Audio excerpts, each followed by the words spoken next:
Picture this. You're a reporter and the federal government walks into your newsroom and tells your publisher, you can't run this story tomorrow. That's prior restraint, and it's the concept for this week. Let me tell you about why courts almost never allow it. Prior restraint is the government stopping publication before it happens, not punishing you after, stopping you first. That's the single most disfavored thing the government can try to do to the press. June 1971, the New York Times starts publishing a secret history of how the United States got into Vietnam. 47 volumes, the Pentagon Papers.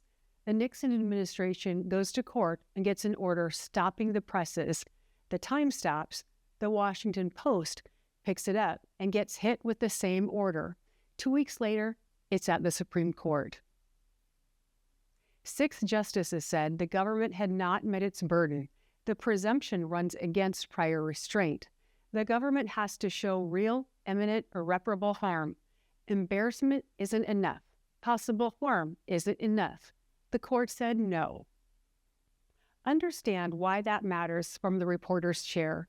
If the court had said yes, every administration after Nixon would know an injunction works. Editors would kill stories rather than fight them in court. The whole American press would be a more timid animal, and the rule didn't come from nowhere.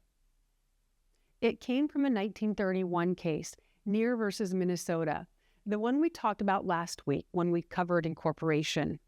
Pentagon Papers is what incorporation was for. When you brief this case, pay attention to the concurrences.